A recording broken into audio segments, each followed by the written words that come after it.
welcome to Caribbean Connections, Caribbean Airlines Thought Leadership Series, where we sit and chat with leaders from across the region to get the inside scoop of how they have achieved success and to provide a platform so they can share their perspective on issues impacting the Caribbean and the world.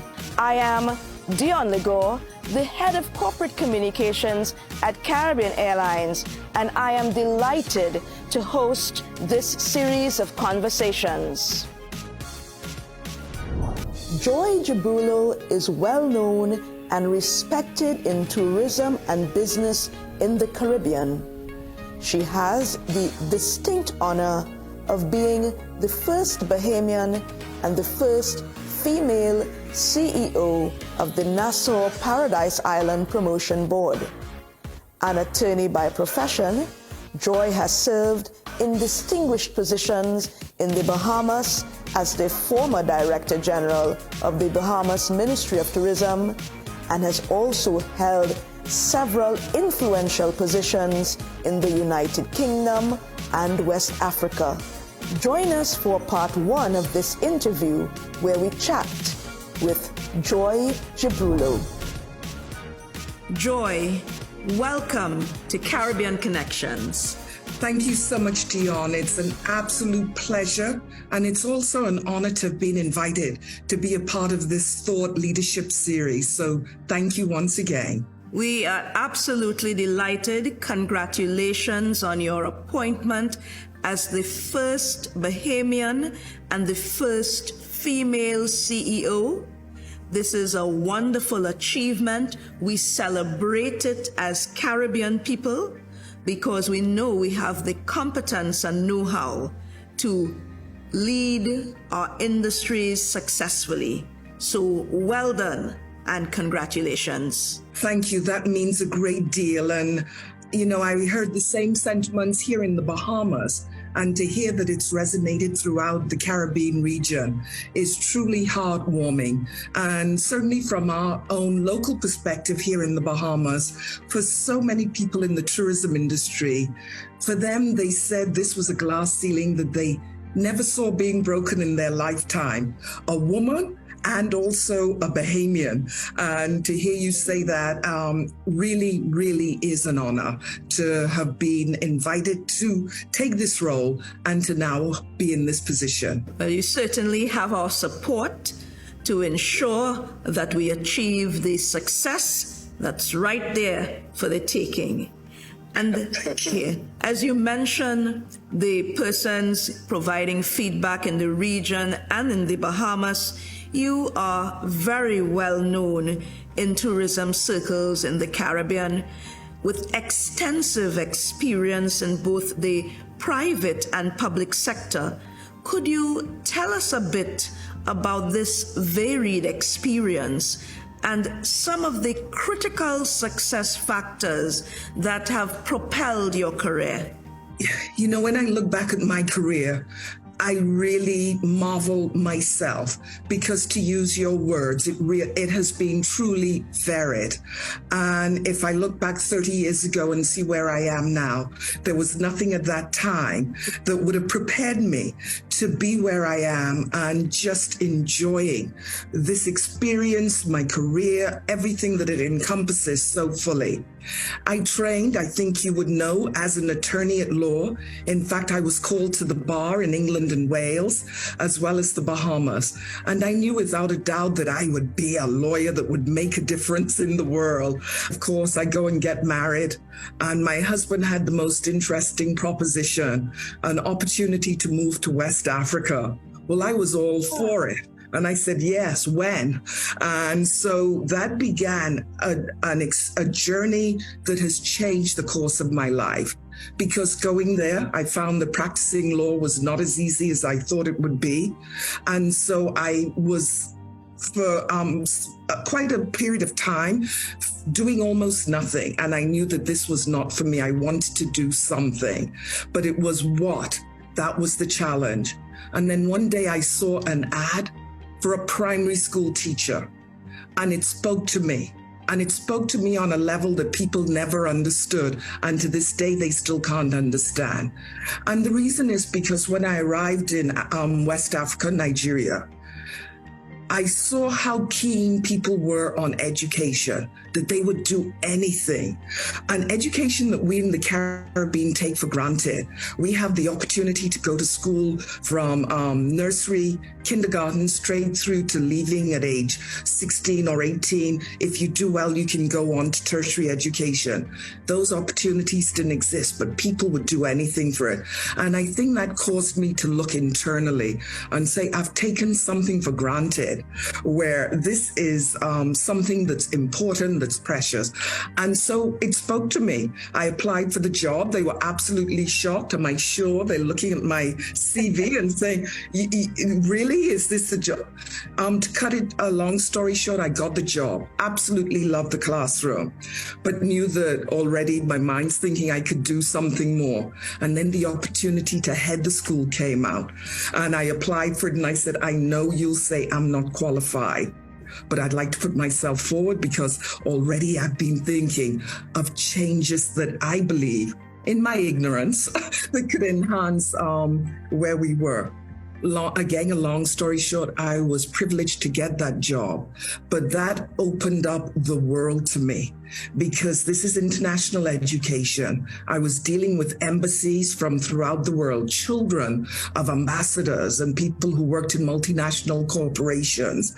And so I was exposed to the highest level of everything. But when the international education community heard of my background as a lawyer, they brought me in. They opened the doors and enveloped me. I was trained to be a trainer in board governance. I was invited to do conflict resolution, dispute resolutions, contract settlements, negotiating contracts, all throughout sub-Saharan Africa. Opened up the world for me, and an experience that every single day I draw upon. But then the Prime Minister of the Bahamas comes to Nigeria for CHOGM, asked me, what are you doing here when we need you back home? A year and a half later, I found myself returning to the Bahamas and invited to join the then Ministry of Financial Services and Investments, dealing with foreign direct investment, something that I didn't know existed, and I fell in love again. So my career demonstrates that you can fall in love and you can find passion in new experiences time and time again. And so I worked in multiple administrations. I was elevated to the director of investments until I was invited. When you work for government, you serve at the pleasure of government, to then go into tourism. And I asked, what do you think has prepared me to take on the highest role as a technical officer in the Ministry of Tourism? This was nearly 9 years ago. What a marvelous career. And it shows that even though you may have training in one area, there is room to adapt, there is room to be flexible, and more than that, room for learning. And you see, when you have an approach of open-mindedness that comes, or that was clearly demonstrated when you got that answer saying you understand tourism, it points to the fact that you are in tune with your stakeholders. You can read the room, in short, and absorb that so you are able to make a positive and substantial contribution. It takes us to this point of examining or looking at this new role, the role of CEO of the Nassau Paradise Island Promotion Board, the first Bahamian and the first female to do so. We understand your extensive experience and your intricate knowledge of tourism. As CEO, what are some of the main priorities and deliverables for the immediate short term, and perhaps, if we dare, we say the medium term for the Bahamas? And so every day that I've gone to work in my first 100 days, I am mindful that, Joy, you are carrying the whole Bahamian tourism industry with you. I'm also carrying their support and their love as I take on this role. So it's not just the burden of the responsibility, but I think the totality of it. And I actually don't want to lose touch about it, because that's what inspires me every day to do my best. And so I'm in a unique position in that I was the Director General of the Bahamas Ministry of Tourism, so the public-facing arm of tourism in the Bahamas.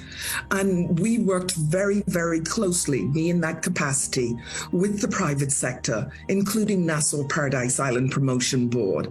And just for those who may not know what that is, Nassau Paradise Island Promotion Board is made up of a hotel and resorts on Nassau and Paradise Island, who are all part of a body, and I have the responsibility of marketing their properties and the destination, Nassau Paradise Island, on their behalf. That's negotiating airlift for them and anything that touches upon the product for them. I am preparing my strategic plan and vision. I had ideas when I came in, many of which have been cemented as I've met the partners. I have teased some of the ideas to our partners, and to see their excitement and their buy-in makes me believe that I'm on the right path. And so I'll just tease a few of those things. Our head office was always in Florida. And to be able to move that head office move it to Nassau, to be able to hire locally for so that we can staff that local office. Just that alone has made people feel, wow, this is real. The Nassau Paradise Island Promotion Board means business. You know, when I talk about doing marketing, not just for our hotel properties, but that Nassau Paradise Island is so much more than that. It is the product. It is where you traverse to get from the airport to your hotel property. It is those sites that you visit. It's so important that in the course of our careers that we enjoy what we do. And I see that and I hear it in your responses, the passion for tourism, the love for your home country of the Bahamas, and more than that, the adoration for our people and our region.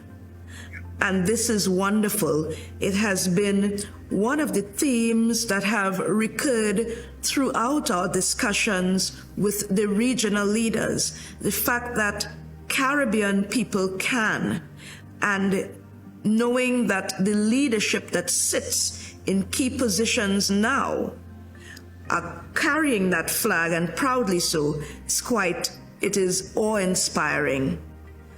As we close, what would you say have been the major influences on your life and professional success? And based on that, what advice can you give persons who are wishing to successfully advance their careers?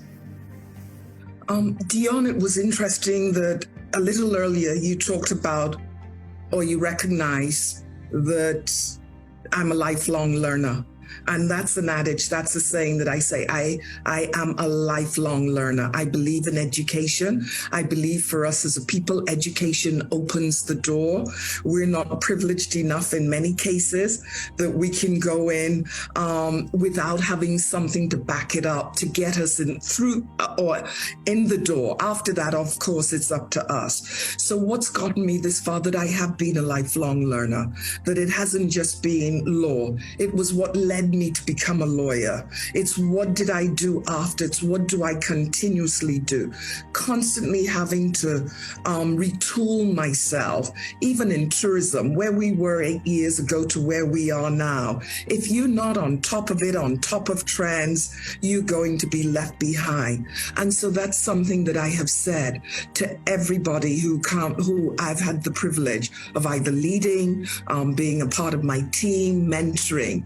Never stop learning, because you never know what it is that will be that thing that sets you apart. also learned, and I try to share this with others too, that every single experience that we have leads to something more. It's a building block upon which we as humans build. So I'm always thankful. I'm always thankful to a greater power for ordering my footsteps, placing me where I need to be, and just granting me with what it is that I need to carry out whatever role I've had. That is wonderful. Continue to inspire, continue to lead, continue to mentor, and know that the people of the region, we're right there cheering you on, giving you the support to ensure that as a region, we can celebrate this awesome success. Thank you so much. And thank you for being our guest on this episode of Caribbean Connections. Thank you to our viewing audience. We'd love to get your feedback, so please send it to corpcom@caribbean-airlines.com. That email address, corpcom@caribbean-airlines.com. You may follow our social media channels, LinkedIn, TikTok, Twitter, Facebook, and Instagram at iFlyCaribbean. I am Dion Ligo, and this has been Caribbean Connections.